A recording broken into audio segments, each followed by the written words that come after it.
An 11-member Westover crew flew 20 tons of humanitarian aid to Guatemala City, Guatemala, March 9th. The cargo included an ambulance, a bus, 2 pallets of corn, and other medical supplies, which were picked up from Youngstown Air Reserve Station, Ohio, and Joint Base Charleston, South Carolina. Humanitarian aid missions like these are made possible by the Denton Amendment, a State Department program that allows the Air Force to deliver donated humanitarian aid on a space-available basis worldwide. After a 4-hour flight and some language hurdles on the way between the aircrew and host nation, a very crowded city appeared in the mountainous Guatemalan terrain. High-rise buildings appeared to hug each other. Houses seemed to be on top one another. Clotheslines draped the porches.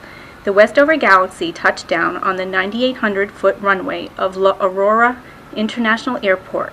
Shortly after arrival, 2 large trucks equipped with armed police came to assist in the offloading of the C-5's cargo. The Mission of Love volunteers shook hands and hugged each member of the Patriot Wing aircrew. Everyone broke out in applause. "We were just so happy to see the crew and cargo," said Kathy Price, Mission of Love founder and director. Price's foundation is the largest non-governmental organization user of the Denton program in the United States. She said they have delivered aid to 5 continents throughout the world.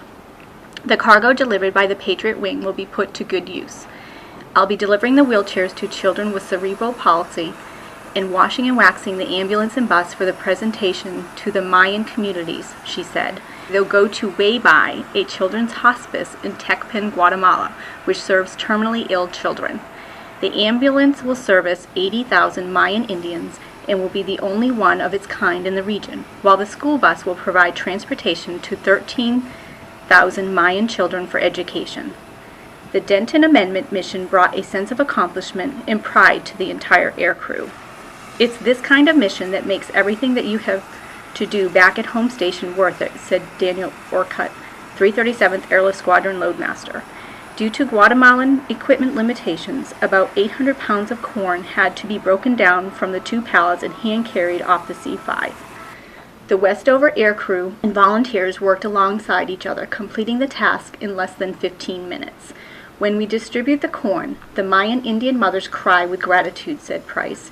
"Because the corn is so valuable, we need a police escort 65 miles to their community. The corn will service thousands of Mayan Indian families who use the vegetable as their only staple to make tortillas. Everyone in Tecpan will benefit from this mission of love cargo, no exceptions," she said. Witnessing this humanitarian effort, Staff Sergeant Kelly Goonan realized several things. In our military lives, we sometimes get wrapped up in completing CBTs, attending meetings, and updating training records, that it's easy to forget why we joined the world's greatest Air Force in the first place. After reading the Mission of Love statement, she stopped in her tracks. The hectic world around her seemingly slowed down, and she took that minute to soak in everything that was going on around her in Guatemala. It was a human spectacle. Hugs, huge smiles, laughter, and high fives were spreading around the Westover C-5 like wildfire. "You're not here to save the world, but to touch the hands that are within our reach." Mission of Love Foundation mission statement. The Denton mission departed Guatemala March 9th for MacDill Air Force Base, Florida, before returning to Westover March 10th.